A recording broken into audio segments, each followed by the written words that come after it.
자, 첫 번째 제가 뽑아온 키워드는 끝날 때까지 끝난 게 아니다. 이번 시즌 여기다가 K리그. 샵 붙이면은 해시태그가 돼요? 네, 샵 맞아요. 두 개 아니에요? 해시태그가? 이렇게 두 개 붙이는 것 같던데. 하나.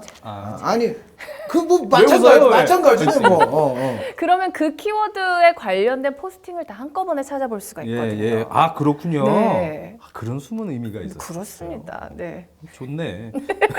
자, 끝날 때까지 끝난 게 아니다. 제가 어떤 의미로 이 키워드를 뽑았는지는 아시죠?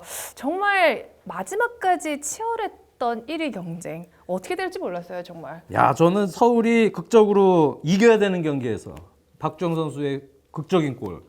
그래서 박주영 선수가 그렇게까지 셀레브레이션 하는 거 보고 놀라긴 네. 했어요. 그러면서 했는데 사실 그 경기보다 네. 인천과 수원 FC 그렇죠. 경기.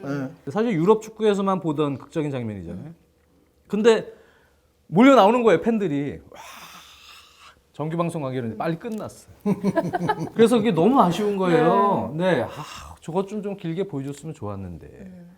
저게 우리나라에 처음 있었던 장면이거든요. 어떻게 보면 정말 잔류에서. 극적으로. 네. 그게 사실 경기보다도 더 재밌는 뒤풀이가 좀 나중에 한 5분 정도 그런 영상이 있었으면 좋았을 텐데. 그래도 팬들이 저 요니치 선수 행가래 치는 행가래 그런 중간에 거를 쳤죠. 또 팬들이 많이 봤는데 한국 선수도 아니고 외국 선수를 그런 상황에서 또 행가래 쳤다는 것이 좀 뭉클하게 다가왔어요. 그러니까요. 예, 저는 그 인천과 인천 서포터즈 분들께 뭐 뭔가 감동상, 맞아요. 뭉클상 이런 거 하나 드리고 싶어요. 뭉클상 좋네요. 맞습니다. 네. 이게 사실 어린 팬들에게는요.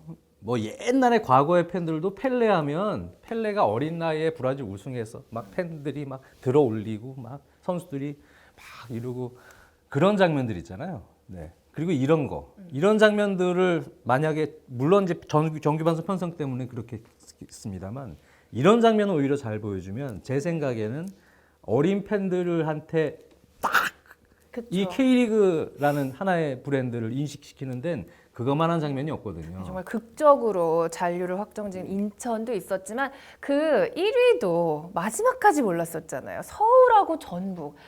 참 그 전북이 이렇게까지 된데 조금 아픈 그런 상처가 있긴 하지만 그래도 마지막까지 1위 경쟁은 정말 흥미로웠던 것 같아요. 뭐 이 자리에서 원투펀치 이 자리에서 심판 매수와 관련돼서 이 승점 삭감이 됐던 부분들, 9점이 삭감된 부분들에 대해서 좀 미온적인 대처 아니냐라는 얘기도 제가 하긴 했습니다만 어쨌든 그 9점 삭감 때문에 이번 시즌 마지막 매치가 실질적인 챔피언 결정전이 되면서 정말 재미있게 구도가 마무리가 됐죠. 그 징계에 의한 뭐 우승이라는 얘기도 있기는 합니다만 제가 봤을 때는 서울은 정당하게 아주 정상적으로 그럼요. 이제 우승이 된 겁니다. 그러니까 뭐 세계 어느 리그나 징계로 인한 승점 감점이 벌어질 수 있거든요. 그래서 서울이 뭐 우승의 자격이 없다 이런 얘기는 저는 그건 성립하지 않는다고 보고 서울은 굉장히 잘했고 또 최강희 감독도 나중에 경기 후에 인터뷰를 했습니다만 특히 적어도 이 한 경기에 있어서만큼은 서울이 또 상당히 잘했다 뭐 이런 얘기를 또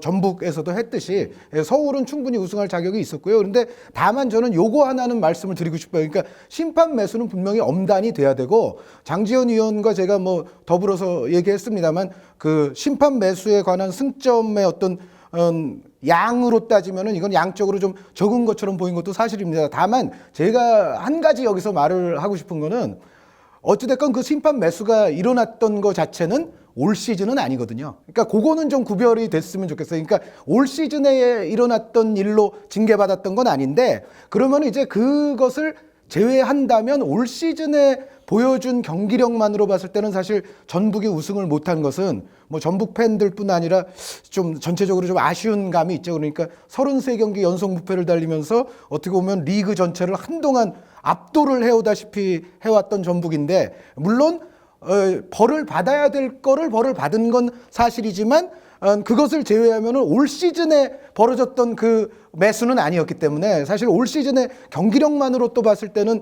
전북도 우승 자격이 정말 넘치고도 넘쳤는데 막판에 우승을 하지 못하게 된 것은 또 전북에게는 상당히 애석한 일이 됐습니다. 네, 그래서 정말. 팬들이 그런 얘기 하잖아요. 선수가 뭔 죄냐. 전북 선수들은 잘못한 게 없고. 그리고 전북 팬들도 네, 잘못한 게 예, 없고. 눈앞에서 우승을 놓쳤으니까. 네. 참 어떻게 될지 모르는 게 축구고 또 그것이 또 축구의 매력이 될 수도 있고 또 아픔이 될 수도 있고 또 다음 시즌 또 잘하면 되는 거니까요. 자, 이렇게 해서 첫 번째 키워드 살펴봤고요. 자, 그리고 다음에 살펴볼 키워드는 흥행부진 그리고 명가의 추락. 좀 네. 부정적인 거는 한 번에 묶어서 좀 정리를 해보도록 하겠습니다. 그렇습니다. 명가의 추락은 궁극적으로는 수원 삼성과 포항 스틸러스가 돼야 될 것 같네요. 수원, 포항 이런 사실 명문 클럽들이 전체적인 흥행을 또 이끌 만한 그런 충분한 능력들을 지니고 있는 상황이었기 때문에 이 팀들의 추락으로 인해서 네. 전북까지 이제는 사실 낀 상황 아닙니까? 예전에 서울, 수원 뭐 이런 중심, 수도권 팀 중심으로 가는 리그 마케팅을 좀 끌고 가는 차원에서 전북이 같이 낀 상황인데 여기서 또 수원이 떨어지다 보니까 전적인 구도가 한번 탄력을 받기에는 조금 역부족이었다. 네. 그리고 포항 역시 재정적으로 역시 투자가 위축이 되다 보니까 성적이 좋지 않은 상황이 이어졌고요. 성남은 사실 김학범 감독이 9월에 경질된 이후에 구상범 대행 체제가 1승 2무 6패 아주 좋지 않은 성적을 지금 거뒀어요. 네, 그러면서 결국은 김학범 감독을 경질한 것이 좀 악수가 되지 않았나. 결과적으로 성적만 보면 그렇게 이제 생각이 드네요. 예, 조금 더 이제 디테일하게 한 줄씩만 더 추가하면 수원 같은 경우는 저희가 뭐 장 의원님도 자주 얘기했습니다만 일단 특히 후반부에 어떤 조나탄 선수의 그 골 폭죽 이런 것을 고려해 보면 역시 전반부에 골을 넣어줄 확실한 특히 외국인 자원이라든가 이런 쪽에 애초부터 좀 문제를 안고 출발을 했던 시즌이었고 포항 같은 경우는 물론 이제 이게 뭐 이유의 전부는 아니지만은 손준호 선수가 사실 공격 수비 할 것 없이 플레이메이커 역할을 해주는 포항의 가장 중요한 선수라고도 볼 수가 있는 손준호 선수가 시즌 초반에 부상으로 아예 그냥 이탈해버리는 것이 포항에게는 좀 더 뼈아픈 대목이 있고요. 그리고 성남은 제가 뭐 처음에도 말씀드렸습니다만 티아고 선수 나간 게 일단은 성남은 좀 또 뼈아팠죠. 사실은 티아고 선수의 골로서 어떻게 보면 그때까지의 많은 승점이 확보가 되고 있었다고 해도 과언이 아니고 심지어 티아고 선수가 나간 이후에도 티아고 선수가 한동안 득점 순위, 공격 포인트 순위에서 아주 높은 위치에 있지 않았습니까? 그러니까 그 정도의 영향력을 미쳤던 선수가 나갔고 그리고 말씀해 주신 대로 김학범 감독의 그 또 이탈 이것도 사실은 성남에게 결과적으로는 아주 더 나쁜 길이 돼버렸던 그런 결과가 됐고 뭐 다시 말씀드리지만 성남 팬 여러분들께는 저도 굉장히 네. 예, 죄송하게 생각하고 책임을 하여튼 책임을 지려고 지시고. 노력을 네. 했습니다. 네. 자, 이렇게 잡음들 때문에 사실 흥행도 그 목표했던 거에 미치지 못했던 것도 사실인데 그럼에도 불구하고 이번 시즌 좀 추가적인 재미 요소가 분명히 있었습니다. 자, 이게 바로 제 다음 키워드인데요. 신더비 그리고 공격 축구 이렇게 좀 분류를 해볼 수 있을 것 같습니다. 새로운 더비도 분명히 있었어요. 깃발 라시코 초반에 굉장히 화제였고요. 그리고 또 수원 더비 한 도시에서 두 프로팀이 같은 리그에서 격돌을 하는 것도 참 보기 드물었던 그동안 K리그에서 보기 드물었던 광경이었습니다. 네, 결과는 애석하게 됐습니다만 수원 FC는 특히 이 수원 더비에서 또 항상 아주 재밌는 승부를 연출을 해줬고 그리고 신하영 아나운서 지금 말씀하신 그 공격하면 또 막공 축구가 또 수원 FC가 떠오르지 않습니까? 그래서 굉장히 애석한 결과를 받아들었는데 이제 수원 FC 같은 경우는 결국은 전반부 때 조금 더 승점을 따지 못했던 것이 결국은 이제 후반부의 어려움으로까지 이제 연결이 됐다라는 생각이 듭니다. 하지만은 지금 어떻게 보면 이 지금의 어떤 그 열정적인 투자를 챌린지에 가서도 계속한다면은 수원 FC는 곧 또 다시 클래식에서 볼 수 있지 않을까. 가장 애석한 팀 중에 하나예요. 저는 개인적으로. 자, 공격 축구에 대해서 조금 더 이야기를 하고 싶은데 이번 시즌 K리그가 흥행 요소로 내밀었던 카드가 더 공격적인, 더 골이 많이 나오는 축구를 하겠다였어요. 두 분은 얼만큼 성공을 했다고 보세요? 글쎄요. 뭐 일단 다득점을 우선하는 제도로 변경을 했습니다만 과거에도 말씀드렸습니다만 과연 그 제도가 경기장에서 얼만큼 영향을 미칠 수 있느냐. 아 근데 골이 늘어나긴 했어요. 골이 늘어나긴 했는데 2.4골에서 네. 올해는 2.7골 정도가 됐습니다. 근데 이게 다득점 제도 때문에 늘어났냐고 하면 저는 단연코 아니다. 네, 실제로 경기장 안에서 뭐 코칭 스텝이나 또 선수들 이 분위기, 경기를 앞두고 뭐 이런 분위기 다득점 얘기하는 감독 아무도 없습니다. 그러니까 그 다득점은 사실 실질적인 경기에는 영향을 미치지 않았다고 보여지고요. 막판에 이제 순위 때문에 이제 계산을 해야 될 때 그때 이제 확인하는 정도였겠죠. 그리고 오히려 사실 골이 늘어났다. 저는 오히려 인저리 타임이 좀 늘어났거나 그렇죠. 이런 게 시간. 경기장에서 영향을 미칠 수 있는 요소가 오히려 실질적인 골에는 더 도움이 된다고 보여지기 때문에 그런 제도보다는 네. 경기장 안에서 좀 질적으로 무언가 공격 축구로 유발할 수 있는 아예 시간을 네. 조금 더 늘리는 제도라든가 뭐 그런 부분들 판정에 있어서 어떤 부분들을 조금 유연하게 한다든가 그런 것이 오히려 도움이 되지 않을까 생각을 합니다. 네, 저도 골이 늘어난 것은 팩트입니다. 말씀드렸다시피 한 0.3골 정도가 늘어났어요. 그리고 멋진 골도 뭐 그 어느 시즌 이상으로 많이 나온 시즌이기는 합니다만 저는 여전히 그래도 다득점 우선에는 반대입니다.